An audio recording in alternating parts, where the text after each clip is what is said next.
Il y a un charisme de Hitler, il y a aussi un charisme de Trump. Et c'est ça qui est le plus troublant. À la limite, la personnalité de Trump joue, bien entendu, mais pourquoi n'y a-t-il pas d'opposition? Je me suis aperçu qu'aux États-Unis, notamment dans les discours de campagne de Donald Trump, revenaient des phrases que j'avais traduites et que j'avais traduites dans Mein Kampf et qui revenaient littéralement. C'était même plus des analogies, c'était des phrases qui sortaient de ce livre épouvantable. C'est précisément en évitant l'anachronisme, qui est l'ennemi mortel des historiens, que l'on arrive, je pense, à avoir une certaine lumière. Parler de migrants comme d'animaux, dire qu'ils vont contaminer le sang des États-Unis, ce sont des expressions qui sortent directement de la phraséologie nazie et des termes qu'utilisait Mein Kampf. Dans la lecture, dans la tentative de compréhension de l'actualité anxiogène que nous traversons, les références à l'histoire sont partout. Et plus exactement, les références à l'entre-deux-guerres. On entend parler de guerre mondiale, d'esprit de Munich, de crise de Suez, des grandes alliances, du fascisme, d'Hitler ou de Mussolini. Mais à quel point ces références sont-elles pertinentes? À quel point les analogies entre hier et aujourd'hui, entre les années 30 et le contemporain, entre 1938 et 2025, sont-elles pertinentes et fécondes? Pour en discuter, pour en débattre également, deux invités ce soir. Olivier Viviorca, bonsoir. Bonsoir. Vous êtes historien, professeur à l'École normale supérieure de Paris-Saclay. Vous avez publié en février dernier avec le général Durieux cet ouvrage intitulé Les maîtres de la stratégie de Sun Tzu à Warden. C'est un ouvrage qui a apparu aux éditions du Seuil. Avec nous et à distance, Olivier Manoni, bonsoir. Bonsoir. Vous êtes traducteur de la dernière édition de Mein Kampf, c'était chez Fayard en 2021. Vous êtes essayiste. Vous avez publié en 2022 Traduire Hitler et en octobre dernier Coulées brunes, comment le fascisme inonde notre langue, tous les deux parus aux éditions Héloïse d'Ormesson. Et je remercie toutes les équipes d'ici, Béarn, Bigorre qui permettent de nous connecter à vous. Excellente émission.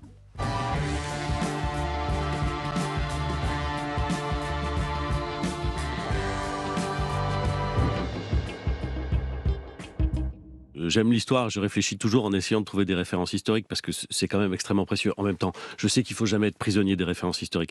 Mais si on avait envie de se faire plaisir dans une formule, je ne suis pas sûr que ce soit le moment pour se faire plaisir avec des formules, on dirait qu'on oscille entre Munich et Suez. On oscille entre la mauvaise paix qui ne préservera rien et qui est une honte, et la mauvaise action, ou plus exactement l'action qui en réalité traduit l'impuissance, c'est l'action franco-britannique de Suez 56. Donc on oscille entre ces deux références historiques, et encore une fois, il ne faut pas être prisonnier de ces références historiques. La voix de l'ancien Premier ministre Édouard Philippe, et qui était l'invité de la matinale de France Inter avant-hier. Alors comment utiliser, Olivier Viviorca, les outils de l'histoire pour comprendre ce que nous vivons aujourd'hui? Est-ce que les analogies qui constellent le débat public nous aveuglent, nous empêchent, ou est-ce qu'elles nous permettent de mieux saisir le moment de bascule dans lequel nous nous trouvons? Les deux, je pense que les analogies nous aident à la fois à réfléchir, tout simplement parce qu'elles montrent des liens de causalité, elles montrent des rationalités qui ont existé dans le passé et qui peuvent se reproduire. En même temps, ces analogies peuvent parfois nous aveugler, tout simplement en pensant qu'il y a au fond une forme de mécanicisme qui amène nécessairement au même résultat. Donc, en fait, l'histoire est à la fois, et Édouard Philippe le disait, une source qui est claire, mais également une source qui peut aveugler. Mais vous pointez quelque chose de très difficile justement à distinguer. Comment faire l'indistinction justement entre ces liens de causalité que vous tentez de mettre en lumière dans votre travail d'historien et ce mécanicisme dont il faut se prémunir? Eh bien, je crois qu'il faut toujours faire attention au contexte, essayer d'intégrer des paramètres auxquels on ne pense pas nécessairement. Et donc, c'est précisément en évitant l'anachronisme, qui est l'ennemi mortel des historiens, que l'on arrive, je pense, à avoir une certaine lumière. Olivier Manoni, les analogies, je vais y arriver, les analogies que vous formulez vous-même, elles sont d'ordre linguistique. Là aussi, comment vous tentez de rapprocher les époques, mais plus exactement les textes et les discours? Alors pour ce qui me concerne, en fait, donc je suis pas historien, mais effectivement linguiste et traducteur. Les analogies que je vais chercher, en fait, je les trouve, c'est-à-dire qu'elles sont, en l'occurrence, littéralement venues à moi. Au moment où je traduisais la nouvelle édition de Mein Kampf avec l'équipe d'historiens qui m'entourait, j'ai vu des mots qui remontaient d'abord en France, puis petit à petit aux États-Unis, et 2 années plus tard, quand j'ai écrit Coulées brunes, je me suis aperçu qu'aux États-Unis, notamment dans les discours de campagne de Donald Trump, revenaient des phrases que j'avais traduites et que j'avais traduites dans Mein Kampf et qui revenaient littéralement. C'était même plus des analogies, c'était des phrases qui sortaient de ce livre épouvantable que j'ai essayé de faire ressortir dans le contexte, parce que là aussi une phrase isolée ne veut strictement rien dire, mais quand elles sont 3, 4 ou 5 et quand elles correspondent à un certain nombre d'idées qui sont propagées par un responsable, on peut commencer à se poser des questions. C'est dans cet esprit-là que je travaille. La voix de Johann Chapoutot, un autre historien, il est l'auteur de cet ouvrage qui vient de paraître chez Gallimard intitulé « Les irresponsables, comment la droite allemande a mis Hitler au pouvoir ». Pour des périodes plus contemporaines, on peut essayer d'identifier des analogies, c'est-à-dire des comparaisons de situations, des comparaisons de structures, qui ne sont pas des assimilations. Il ne s'agit pas de dire que telle personne est Hitler ou que telle personne aujourd'hui est Papen. Mais il s'agit de dire que, terme à terme ou bloc à bloc, quand on prend les structures sociales et politiques de l'Allemagne dans les années 20 et 30 et les nôtres aujourd'hui, on identifie des acteurs qui sont équivalents, qui sont des équivalents fonctionnels les uns les autres, et qui défendent des intérêts qui sont comparables. C'est ce que le matérialisme historique a identifié comme étant des classes sociales, avec des intérêts de classe et avec des luttes de classe pour faire prévaloir ces intérêts-là.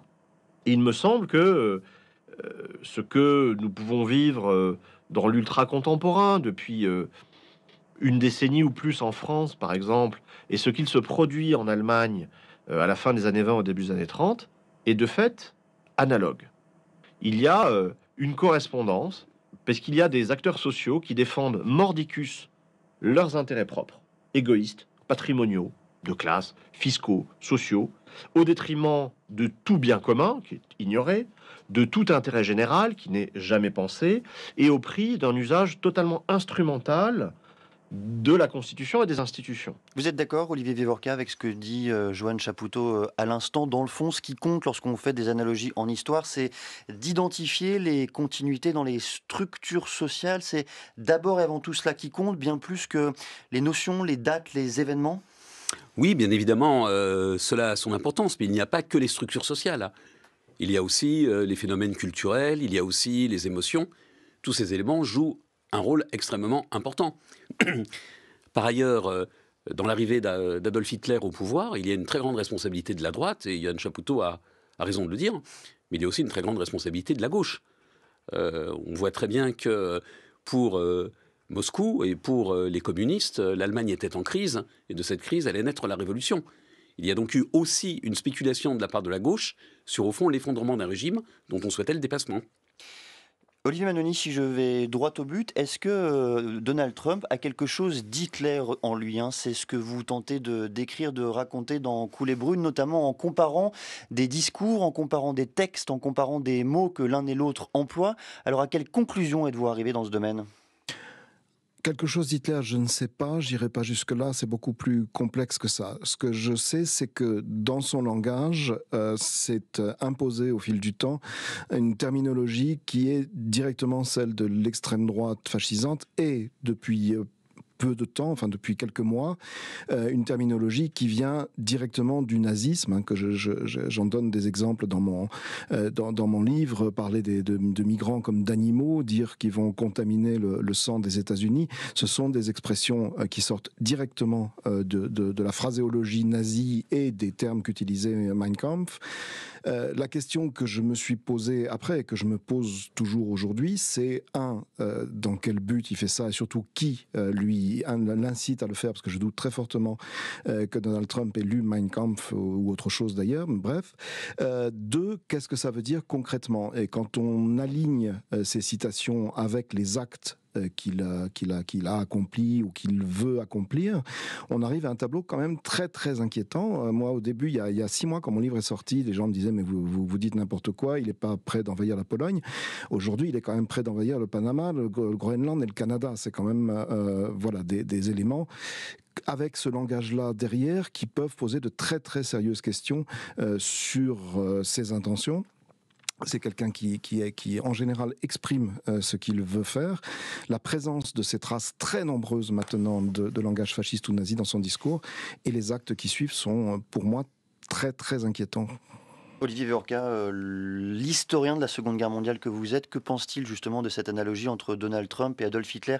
Le risque avec Adolf Hitler, c'est évidemment qu'il emporte tout le reste, hein. C'est sans doute la figure la plus mobilisée pour des analogies. C'est parfois un réflexe facile. Oui, bien sûr, c'est un réflexe facile. Et je pense que ce que vient de dire Olivier Manoni est extrêmement troublant. Et bien entendu, je suis tout à fait d'accord avec lui. Il faut juste bien souligner que deux éléments méritent d'être rappelés. Le premier, me semble-t-il, c'est que nous ne sommes pas non plus dans des structures de pouvoir comparables.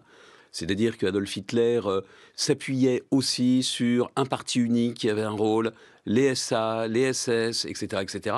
Donc là, on a quand même une différence dans le fonctionnement. Et l'autre élément, et là, je renvoie à la biographie de Yann Kershaw qui insiste sur le pouvoir charismatique. Il y a un charisme de Hitler, il y a aussi un charisme de Trump. Et c'est ça qui est le plus troublant. À la limite, la personnalité de Trump joue, bien entendu, mais pourquoi n'y a-t-il pas d'opposition ? Pourquoi tous ces étudiants qui se mobilisaient sur les campus autour de la Palestine ne se mobilisent pas alors que le sort de leur pays, le sort de la démocratie américaine est en jeu, et je ne parle même pas de l'ordre mondial. Voilà qui me trouble, de même que me trouble l'absence de réaction de conservateurs, je dirais, classiques, réganiens, hein, pour aller vite. Pourquoi ces conservateurs n'osent-ils pas franchir le Rubicon? C'est ce qui s'est passé avant la Seconde Guerre mondiale. Chamberlain n'était pas du tout un personnage unanimement respecté dans les rangs du Parti conservateur, et des gens comme Churchill ruaient dans les brancards. Là, personne ne rue dans les brancards. Voilà ce qui, moi, me trouble profondément. Est-ce qu'on pourrait non arguer du fait que Donald Trump a été élu il y a quelques mois seulement, qu'il a pris le pouvoir il y a quelques semaines seulement, et qu'il faut un temps pour que l'opposition puisse se structurer? Oui, vous avez entièrement raison. Il y a un temps déjà pour comprendre. Pour saisir ce qui arrive. Pour saisir ce qui arrive. Donc l'idée, si vous voulez, qu'un événement soit immédiatement lisible par les contemporains est une erreur. Il faut du temps pour comprendre. Et là, malheureusement, le temps galope. Chaque journée porte une nouvelle plus effarante que la précédente. Donc effectivement, il est très difficile d'en prendre la mesure. Ceci dit, le dénuement idéologique du Parti démocrate et l'absence de courage dans les rangs républicains, car Donald Trump rompt avec un certain héritage républicain, est tout à fait troublant. Alors justement, la voix de Donald Trump, il s'exprimait en novembre 2023. Et je vous ferai réagir évidemment, Olivier Manoni, vous nous ferez une exégèse de ce texte et de ce discours. Avec votre aide, votre amour et votre vote, nous ferons passer l'Amérique en premier. Et aujourd'hui, en particulier en l'honneur de nos grands vétérans, à l'occasion de la journée des anciens combattants, nous vous promettons d'éradiquer les communistes, les marxistes, les fascistes et les voyous de la gauche radicale qui vivent comme de la vermine dans les confins de notre pays, qui mentent, volent et trichent lors des élections et qui feront tout ce qui est possible, légalement ou illégalement, pour détruire l'Amérique et le rêve américain. Olivier Manoni, comment est-ce que le traducteur d'Adolf Hitler, le traducteur de Mein Kampf en français, perçoit ce discours de Donald Trump? Comme un texte absolument terrifiant. D'abord, d'une manière très générale, ce terme de l'Amérique au-dessus de tout, c'est évidemment un écho aussi de Deutschland über alles, hein, c'est-à-dire le slogan, enfin l'extrait de l'hymne allemand que les nazis avaient porté au pinacle. Ça, c'est le premier point. Deuxième point, dans ce que dit Trump, au-delà de la violence extrême de ce qu'il dit, c'est une violence absolument incroyable dans un discours politique, dans une démocratie, il traite ses adversaires, donc pas des ennemis du pays, pas des criminels, il traite ses adversaires de vermine. Et quand il parle de ça, il utilise deux mots que je connais très très bien, hein, en anglais, il dit donc éradiquer. Le mot anglais c'est root out, c'est le pendant exact, le calque du mot ausrotten qui était un des euphémismes utilisés par les nazis pour parler de l'éradication, comme disait, c'est-à-dire de l'extermination des juifs. C'est le premier point. Deuxième point, le terme de vermine est aussi un texte qui sort directement de la phraséologie nazie, c'est Ungeziefer en allemand, et c'était comme ça que Hitler désignait ses ennemis. Donc outre la violence, ça fait partie de ces très nombreuses influences qui remontent de cette période qu'on décèle dans le texte dans les textes et dans les discours de Donald Trump. Là encore, pour aller jusqu'au bout du raisonnement, il faudrait savoir d'où ils viennent, qui lui donne ces éléments de langage, si on peut appeler ça un langage. C'est ce que j'allais vous demander, Olivier Manoni. Est-ce que dans le fond, ces éléments de langage sont repris consciemment, sculptés en fonction de la pensée nazie, en fonction de textes, en fonction de l'histoire, parce que cette histoire est connue de l'entourage de Donald Trump, ou simplement parce que, dans le fond, il y a des ressemblances naturelles entre les deux qui font que Donald Trump emploie lui-même presque mécaniquement ces termes, sans savoir lui-même ce qu'il est en train de dire et de la façon dont ça résonne avec le passé? Je n'y crois pas un seul instant. Je pense que tout ça est très profondément pensé, par exemple par quelqu'un comme Steve Bannon, par exemple comme quelqu'un comme Stephen Miller, et puis les idéologues de la Fondation qui a publié le projet 2025. J'y crois pas un seul instant parce que outre ces dérapages qui sont absolument pas des dérapages de langage, on a aussi des dérapages gestuels. On a ce geste qu'a fait Elon Musk qui était, à mon avis, mais alors sans aucune espèce de doute, un salut nazi destiné à ses partisans à droite à gauche. Les partisans en question d'ailleurs l'ont pris comme tel et l'ont acclamé. Puis le geste de Steve Bannon qui a récidivé pendant le congrès des conservateurs. Ces deux éléments, plus tout le reste, si vous voulez, me font penser qu'il y a vraiment une volonté très claire. Alors peut-être pas de reprendre l'héritage nazi à son terme, mais de rallier une partie de la population américaine qui voit tout ça finalement d'un assez bon œil en se disant bon, et on le lit de plus en plus sur les réseaux sociaux. Finalement, Hitler, il a fait du travail utiliser, si vous voulez, cette espèce de phraséologie simplement pour s'ouvrir les portes d'un pouvoir absolu. Je ne pense pas fondamentalement que ça soit un retour du nazisme, ça n'a aucun sens, l'histoire ne se répète jamais. Je pense que simplement on utilise ces courants qui sont extraordinairement dangereux pour justifier des choses qui, à terme, vont aussi pouvoir être abominables. On parle quand même d'expulser 11 millions de personnes des États-Unis, on parle quand même de déporter 2 millions de Gazaouis hors de leur pays pour les mettre on ne sait où. On est quand même dans les faits qui sont annoncés aussi, dans des choses d'une violence qui se limite pas du tout aux mots. Vous êtes d'accord, Olivier Viviorca? Évidemment, l'histoire ne se répète jamais, l'histoire ne se répétera pas, mais du moins ces références sont mobilisées sciemment, consciemment par Trump et par son entourage? Oui, je pense que Olivier Manoni a raison. Ce qui me frappe et ce qui m'étonne, c'est qu'elles aient une résonance aux États-Unis, alors que les États-Unis, bon, certes, vous avez eu des nazis avant la Seconde Guerre mondiale aux États-Unis, mais au fond, il n'y avait pas une très grande proximité, me semble-t-il, entre les Américains, pour aller vite, et le nazisme. Par ailleurs, la Seconde Guerre mondiale est quand même considérée comme the good war par les Américains. Donc qu'il y ait cette résonance, voilà qui est, de mon point de vue, extrêmement troublant. Pourquoi est-ce que vous avez choisi, vous-même, Olivier Vivorca, d'utiliser d'une autre façon la figure d'Adolf Hitler, notamment pour tenter de mieux cerner, de mieux comprendre, alors avec une autre méthodologie que celle employée par Olivier Manoni, mais tout de même pour rapprocher la figure d'Adolf Hitler avec celle de Vladimir Poutine? C'est ce que vous avez fait notamment dans une tribune que vous avez fait paraître dans le journal Le Monde il y a quelques jours. Oui, je ne cherchais pas à comparer les deux personnages, je cherchais à comparer les deux stratégies, comment ils procèdent. Donc la manière dont les deux hommes ont procédé a été, dans une certaine mesure, identique. C'est tester, au fond, la capacité de riposte des démocraties et ensuite les diviser, le tout au service d'un projet hégémonique et expansionniste.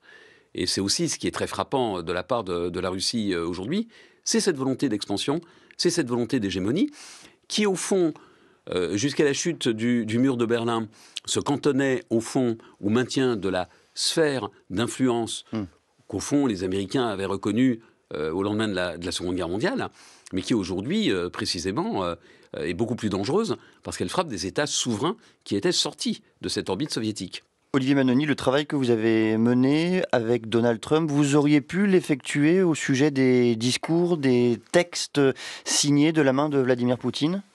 Très vraisemblablement, ou en tout cas certains ça apparaît encore plus clairement dans certains des penseurs, si on peut appeler ça comme ça, de son entourage, je pense en particulier à Dugin, où vraiment vous avez une idéologie de la race qui se détache très clairement, une idéologie de la pureté russe. Ce qui lie le plus, je trouve, le Trump et Poutine en ce moment, c'est leur espèce de haine de ce qu'ils appellent tous les deux le wokisme, c'est-à-dire la haine de tout mode de vie qui diverge d'une espèce d'idéal militaire, viriliste. Et c'est en ce sens-là, au sens d'Umberto Eco, qu'on peut parler de fascisme, et d'ailleurs on peut en parler pour les deux personnages. Il se trouve que il y a quand même une analogie aussi très très forte entre les époques du point de vue culturel, c'est que la République de Weimar a été aussi une énorme poussée de libération sexuelle. Et que cette libération sexuelle a été l'une des cibles préférées des nazis dans leur campagne. C'est-à-dire qu'ils se sont adressés à la bourgeoisie allemande pour leur dire « Regardez, on est en train de dépraver votre pays, on est en pleine décadence et c'est contre ça qu'il faut lutter ». Et là, que ce soit en Russie ou dans le discours de Donald Trump, on a des phénomènes exactement analogues, c'est-à-dire la désignation d'un ennemi à réprimer, à expulser, éventuellement à abattre. Le mot vient d'être utilisé par Olivier Manoni, Olivier Vievorka. Est-ce que cette notion-là de fascisme, est-ce qu'elle est utile là aussi pour comprendre ce qui nous arrive, pour comprendre plus largement la méthode politique, la façon de gouverner, d'exercer le pouvoir de Donald Trump? Parce que Donald Trump a des atours de fasciste. Alors je crois qu'il faut se méfier de la comparaison. Je ne veux pas dire que tout le travail sur le langage qu'Olivier Manoni propose est tout à fait fascinant et intéressant. Et je pense que, comme il le fait, il faut faire attention aux mots. Bien entendu, les dirigeants utilisent des mots à bon ou à mauvais escient, mais en tous les cas de manière intentionnelle. Donc ils font attention à leurs paroles. Ceci dit, vous le savez, on a pu qualifier Trump de populiste, on a pu qualifier la voie dans laquelle il s'engage de démocratie libérale. Est-ce que tout ça nous aide à penser ? Est-ce que tout ça nous aide à penser ce qu'il faut faire pour essayer de riposter ? Personnellement, je ne le crois pas. Je pense que c'est effectivement intéressant du point de vue intellectuel et spéculatif d'essayer de caractériser ce qui arrive, en soulignant quand même, je le répète, qu'il y a beaucoup de différences entre la manière dont Trump procède et le fascisme. Je reviens sur la question du parti unique, qui est un enjeu absolument central. Il n'y a pas de parti unique, il n'y a pas de mobilisation des masses, au sens, me semble-t-il, où le fascisme le faisait. Il y a une forme de culte du chef, tout de même. Donc, il y a une forme du culte du chef, bien entendu, mais plus dans l'obéissance que dans le culte de la personnalité. Ceci viendra peut-être, mais on n'a pas encore aujourd'hui les portraits de Trump, les autels et les icônes dédiés à sa personne.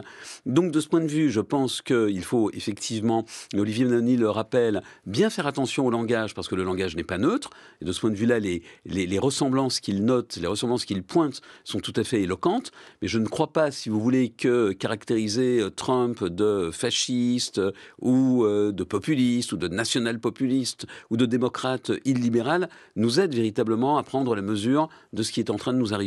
Olivier Manoni, une réaction, puisque c'est vous qui avez employé ce terme-là, celui de fasciste, de fascisme, pour comprendre qui était, selon vous, Donald Trump. Alors moi, je l'emploie, mais moi aussi avec prudence, dans le sens où l'entend Umberto Eco, qui a déterminé 14 points, et on en a beaucoup qu'on retrouve chez Trump, le culte de la personnalité, le virilisme, bon, voilà.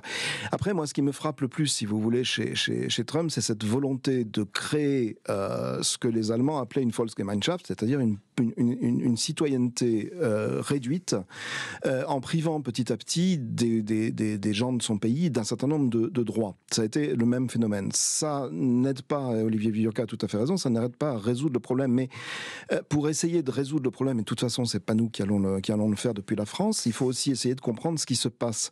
Il n'y a pas de parti unique, c'est vrai, mais il y a un parti qui est devenu monolithique et qui est totalement aux ordres de son chef. Il n'y a pas de portrait géant, mais je ne sais pas si Olivier l'a vu dans un clip que Donald Trump a diffusé sur son propre réseau qui concernait Gaza, qui montrait Gaza comme le futur paradis, la future Côte d'Azur du Proche-Orient. Il y a quand même à un moment une statue qui fait à peu près 40 mètres de haut, en or massif, de Donald Trump qui tourne et qui rayonne sur cet univers. On a quand même des signes qui sont très inquiétants au niveau des symboles, au niveau des langages, en tout cas cas d'une hyper-personnalisation du pouvoir, d'un pouvoir extrêmement autoritaire. Encore hier matin, on a eu un message de Donald Trump sur son réseau qui prévenait qu'il n'y aurait plus aucune subvention pour les universités qui autoriserait les manifestations et que les étudiants qui manifesteraient seraient immédiatement renvoyés ou, le cas échéant, arrêtés. Ce sont quand même des propos dans une démocratie qui sont extraordinairement dangereux, etc. Alors, moi, je pense que l'analyse du langage permet au moins de cerner le personnage et de dire qu'effectivement, sans l'apposer, je pense que c'est beaucoup plus qu'une démocratie libérale. Je pense qu'on est quand même dans le cas de quelqu'un qui vise à avoir un pouvoir sinon dictatorial du moins, extrêmement fort, extrêmement personnel et donc extrêmement dangereux à terme, et que si c'est pas du fascisme, disons que ça y ressemble beaucoup, même si je suis d'accord avec Olivier Viviorca, le dire ne résout pas le problème. L'hebdomadaire britannique The Economist a fait paraître une étude cet après-midi montrant que dans l'Europe des 27, l'extrême droite est désormais la famille politique la plus populaire. Alors si l'on examine la montée des extrêmes droites, parce que ce n'est pas un bloc monolithique, la montée des extrêmes droites au cours des dernières années en Europe, est-ce qu'il y a là des correspondances fortes, évidentes, Olivier Vivorca, avec les années 30 ? Oui, bien sûr, parce que les années 30 ont été marquées par la montée des extrêmes droites. Donc la réponse est dans la question. En même temps, il faut bien souligner que ces extrêmes droites, dont je ne suis pas spécialiste, ne sont pas non plus les mêmes. On ne peut pas comparer la droite nationaliste d'un colonel de la ROC, par exemple, au parti nazi. Donc il faut, je crois, aussi faire très attention à ces éléments. Et je crois que ce à quoi aussi il faut prêter attention, c'est le contexte économique, qui est un contexte économique très difficile et qui, effectivement, ouvre une voie d'autant plus grande aux extrémistes de droite que, au fond, la promesse libérale d'une part et la promesse de la gauche réformiste, eh bien, ont déçu. Donc il y a, si vous voulez, une grande forme, me semble-t-il, de ressentiment et de colère qui se canalise dans ces partis extrémistes. Olivier Manoni, la montée des extrêmes droites, s'il s'agit d'extrêmes droites différentes, selon que l'on se situe dans les années 30 ou aujourd'hui, est-ce qu'elle empêche justement la comparaison, les analogies entre les deux périodes ? Oui, les analogies, je suis parfaitement d'accord avec Olivier Viviorca, les analogies sont dangereuses. Même au niveau du langage, si vous voulez, entre le langage de l'AfD aujourd'hui qui parle de Bio-Deutsch, un bio-allemand, le langage du Rassemblement national depuis qu'il a mis un tout petit peu le voile sur son langage d'antan, celui de Giorgia Meloni en Italie ou celui d'Orban, on a des différences considérables. De plus, Olivier Viviorca l'a dit, entre le langage qu'on utilise à ce moment-là et le langage qu'on utilise aujourd'hui dans les mouvements d'extrême droite, il y a des différences considérables. Cela étant dit, il y a aussi des techniques langagières qui se ressemblent. Vous avez des euphémismes, des termes de dissimulation qui sont là pour dissimuler les véritables intentions. Je prendrais simplement le terme de remigration, un terme comme français de papier qui renvoie quand même directement à l'époque de Pétain en France, qui permettent de tracer des analogies entre les éléments. Après, c'est vrai que c'est extrêmement différent. Vous parliez de la ROC. Il faut rappeler que Mein Kampf a été publié en France par les Maurassiens. Et pas du tout pour faire la propagande de Hitler, mais pour lutter contre lui, parce que il luttait contre les Boches, comme il disait à l'époque. Donc les choses sont extrêmement complexes, il faut faire attention. Ce qui est certain, par contre, c'est qu'il y a un langage d'exclusion de l'autre qui est commun à la fois au mouvement des années 30 et au mouvement actuel. Mais il s'exprime d'une manière tout à fait différente et très nuancée. En quelques mots, Olivier Manoni, c'est pas un peu étrange de vouloir publier le livre d'une personne pour la combattre ? Le mieux, si vous voulez, c'est quand on veut combattre une personne, c'est de savoir qui elle est, ce qu'elle écrit, ce qu'elle pense, si on peut appeler ça une pensée. Ça vaut aussi pour la manière d'être de Donald Trump. Moi, mon livre, j'ai fini de l'écrire au mois d'août, en lançant ce cri d'alarme, en disant attention, il y a des éléments qui laissent entendre qu'on s'achemine vers une pensée proche d'une pensée dictatoriale et excluante. 4 mois plus tard, on est en plein dedans. Je veux dire, là encore, si les gens m'avaient écouté, ça aurait strictement rien changé. Mais en tout cas, essayer de comprendre ce que sont ces personnages à travers la langue qu'ils pratiquent, et chez Trump, c'est toujours une langue volontaire et intentionnelle, ça peut quand même servir à mener une analyse politique et éventuellement pour les politiques, ce que je ne suis pas du tout, à tenter de répliquer, de trouver des issues. L'une des analogies, peut-être tout de même, Olivier Viorca, qui frappe depuis quelques jours, depuis une semaine en particulier, depuis cette confrontation dans le bureau ovale entre Donald Trump et Volodymyr Zelensky, c'est peut-être la question qui est posée aujourd'hui à toutes les démocraties occidentales. Comment se défendre? Comment organiser sa défense individuelle et collective? Là, il y a évidemment une analogie, en tout cas une question commune entre les deux périodes. Oui, tout à fait, parce que, on le voit bien en 1940, la défense collective a été très mal organisée. Et là, de ce point de vue, les analogies entre la situation qui prévaut aujourd'hui et la situation passée, ces analogies sont criantes. Il y a eu, si vous voulez, une illusion, et cette illusion était que la guerre avait disparu du continent européen. C'était une illusion parce que dans l'histoire de l'humanité, il y a toujours eu des guerres, et que l'une des manières, malheureusement, de prévenir les guerres, c'est de disposer d'un outil militaire qui intime le respect et qui est une valeur dissuasive. Cette leçon, elle a été oubliée au lendemain de la Première Guerre mondiale, tout simplement parce que les contemporains espéraient qu'elle serait la der des der. Et elle a été oubliée durant le second XXe siècle, tout simplement parce que, d'une part, l'Union européenne portait la promesse d'une paix et d'une prospérité, et c'est ainsi qu'elle a été vendue à l'ouest de l'Europe, et qu'ensuite le mur de Berlin, ou plus exactement sa chute, ont produit un effet de joie, un effet d'optimisme, un effet de sidération, mais que cet effet de sidération nous a endormis. Et nous a endormis notamment sur la nature du pouvoir russe, qui a toujours été un pouvoir, malheureusement, depuis 1917, un pouvoir dangereux. Tantôt en sommeil lorsqu'il essaye de construire le socialisme dans un seul pays, et tantôt au contraire extrêmement volontaire. On l'a vu par exemple au moment de la crise de Cuba, on le voit pendant la guerre en Afghanistan, et donc cette réalité malheureusement elle a été oubliée. Qu'est-ce qui avait dysfonctionné à ce point en 1938? Là aussi, je prends cette date d'une façon un peu arbitraire, mais la logique d'alliance, elle n'existait plus comme elle existait en 1914. Et cette logique d'alliance, on ne la retrouve plus aujourd'hui non plus. Du moins, aujourd'hui, elle s'effrite, puisque l'article 5 de l'OTAN est en train de se décomposer sous nos yeux. Est-ce que là aussi, il faut établir une correspondance entre cette logique d'alliance effritée en 1938 et ce que l'on vit aujourd'hui, Olivier Viorca? Alors, si vous voulez, la Première Guerre mondiale a été très largement déclenchée par l'automaticité des alliances. Comme A était attaqué, B répliquait, et c'est ainsi qu'il y a eu un engrenage. Voilà, une sorte de mécanisme, d'où le titre que Christopher Clark a donné à son livre, Les Somnambules. Au contraire, la Seconde Guerre mondiale, ai-je envie de dire, c'est le contraire. C'est parce qu'il n'y a pas d'alliance solide que la Seconde Guerre mondiale éclate. Vous avez eu des alliances, mais qui étaient des alliances vidées de sens.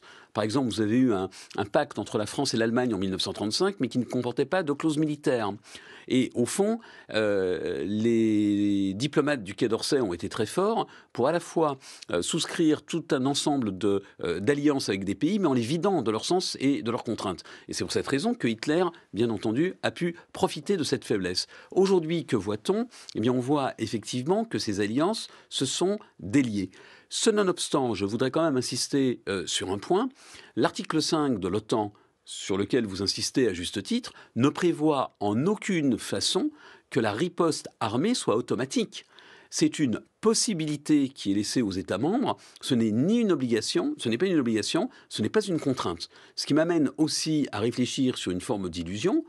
Qu'est-ce qui nous dit que les Américains, dans les années 60, si l'Union soviétique avait attaqué l'Allemagne, auraient considéré que cet intérêt était pour Washington vital et qu'ils auraient effectivement déclenché une guerre, au fond, pour sauver le Rhin. Et cette hantise, elle a marqué les Allemands. C'est la peur de ce qu'on a appelé le découplage, l'idée qu'au fond, les Américains ne se battraient pas pour sauver l'Allemagne. Donc je crois qu'il y a aussi eu une forme d'illusion autour de l'OTAN, et sur l'idée qu'il y aurait une réplique, et c'est ce que beaucoup de gens croient avec l'article 5, qu'il y aurait une réplique automatique si on attaquait l'un de ses membres. Ce n'est pas exact. Mais ce que vous êtes en train de nous dire, c'est que ce fameux parapluie américain dont on parle là aussi depuis plusieurs semaines, c'est un mythe européen, un mythe allemand en particulier? Non, je ne dirais pas que c'est un mythe, parce qu'à partir du moment où vous avez des vecteurs nucléaires qui sont en Allemagne, la Russie prend un risque. Ce risque, c'est celui de l'incertitude. Et bien entendu, tous les stratèges vous le diront, l'incertitude en matière de dissuasion est un élément cardinal. L'ennemi ne doit pas savoir comment vous allez répliquer. Donc à partir du moment où, de fait, vous frappez un pays où vous avez des bombes atomiques américaines, vous avez des vecteurs atomiques américains, et ça a été également l'un des enjeux des euromissiles en 1983, vous prenez un risque élevé. Mais ce n'est pas parce que vous prenez ce risque élevé que vous aurez nécessairement une réplique militaire. Et ça, ce point me paraît important à souligner. Je reviens, Olivier Manoni, sur cette analogie 1938-2025. Vous nous avez dit, à très juste titre, en préparant cette émission, qu'il fallait s'en méfier pour une raison simple. Il y a un élément qui a changé entre les deux périodes, c'est évidemment la question nucléaire. Comment cela restructure en profondeur la logique des alliances et la logique, j'allais dire, du risque de guerre dont on entend un peu parler régulièrement en ce moment? Alors, je suis assez mal placé pour en parler, c'est vraiment pas mon domaine de spécialité. Ce que je vois simplement, si vous voulez, c'est là encore au niveau du langage, c'est les subterfuges utilisés de part et d'autre pour essayer d'échapper à une réalité. 38, c'était un subterfuge de ce type-là. On se retrouve avec des situations à peu près identiques. Ce qui est quand même tout à fait extraordinaire, si vous voulez, c'est qu'on a...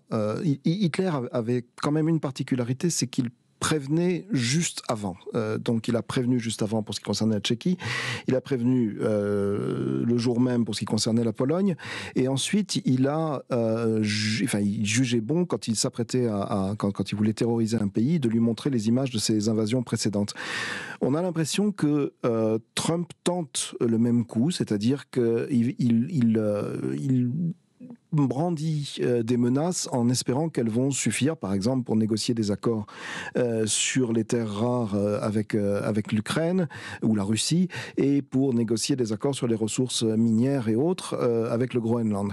C'est une tactique extrêmement dangereuse parce qu'elle mène nécessairement à des contre-mesures d'ordre militaire et pas seulement politique, et qui peuvent là encore déclencher ce qu'Olivier Viviurca décrivait il y a quelques minutes, c'est-à-dire des réactions en chaîne totalement incontrôlée et extraordinairement dangereuse. En quelques mots, Olivier Vivorca, la référence, alors là, tout le monde l'a utilisée, celle-ci, la référence à l'esprit de Munich, le fameux esprit de Munich, même le ministre des Affaires étrangères ukrainien l'a utilisé il y a quelques jours, il a expliqué qu'il ne fallait pas répéter les erreurs de Munich. Là aussi, cette référence, comment vous l'analysez, la saisissez du point de vue de l'historien que vous êtes ? Alors la référence à Munich est assez intéressante parce qu'on a quand même eu l'annexion de la Crimée en 2014. Et du coup, je pense que les historiens devraient être moins sévères avec Daladier, parce que Munich, et c'est aussi un élément ambivalent de Munich, a été effectivement un énorme abandon, mais Munich a été aussi le départ, au fond, d'un sursaut. Avec Munich, c'est un sursaut qui se produit. Déjà, les opinions publiques comprennent, ce sont les premiers sondages IFOP en France, que la guerre est possible et qu'il va falloir y faire face. Donc il y a eu un basculement de l'opinion publique au moment de Munich, et il y a eu d'autre part un effort de réarmement tenté par le Premier ministre Daladier. Donc Munich n'est pas le même pour Daladier que pour Chamberlain. Chamberlain, lui, persiste dans ses illusions, croit encore à l'appeasement, alors que Daladier pense qu'il a gagné du temps, qu'il a gagné un répit. L'analogie avec Munich aujourd'hui, c'est au fond l'ampleur des concessions que les démocraties sont prêtes à consentir. Et c'est cela qui est assez intéressant lorsque l'on voit aujourd'hui des hommes politiques qui, comme dès les années 30, s'inquiètent pour le pouvoir d'achat, pensent que l'on va renier les conquêtes sociales pour réarmer, et qui développent un pacifisme qui est au fond un pacifisme des années 30. Je voulais vous faire entendre, Olivier Manoni, la lecture d'un texte signé de Philippe Roth, un texte intitulé, c'est un roman, l'extrait d'un texte intitulé « Le complot contre l'Amérique ». C'est le moment où Charles Lindbergh, nazi, fasciste, devient président des États-Unis. Je vous soumets cette lecture, vous nous en direz un mot ensuite. Et quand, Dieu nous en garde, l'Amérique passera au fascisme, les commandos de Lindbergh auront les moyens de me boucler dans un camp de concentration pour me faire taire, et ils ne s'en priveront pas, vous le savez. Ils pourront même vous enfermer dans des camps de concentration pour vous faire taire, vous aussi, j'espère bien que vous vous en rendrez compte à présent. Mais ce que nos hitlériens du cru ne pourront pas nous enlever, ni à vous ni à moi, c'est notre amour de l'Amérique. Comment est-ce que le linguiste que vous êtes, Olivier Manoni, perçoit ces mots justement de Philippe Roth ? On a l'impression qu'il prédit une forme d'avenir grâce au passé, là aussi. Oui, après c'est un écrivain, donc il imagine. Bien sûr. Et il imagine quelque chose d'intéressant, c'est la scission entre le patriotisme réel et un pouvoir qu'il décrit très clairement là comme fascisant. Il n'y a pas aucune espèce de doute là-dessus. Et une idée, moi, qui m'intéresse là-dedans, c'est que face à ce patriotisme réel, on peut aussi avoir un faux patriotisme qui couvre en fait des activités d'ordre mafieux. On n'en a pas parlé, mais aussi bien pour ce qui concerne Poutine que Trump, on a aussi cet élément-là qui joue un rôle et qui a joué aussi un rôle très important sous le nazisme où les grands dignitaires nazis ont été aussi des mafieux qui ont récolté des fortunes considérables. Merci à tous les deux, Olivier Vivorca, Olivier Manoni, de ces analogies fécondes et très très prudentes entre 1938 et 2025. Merci à tous les deux.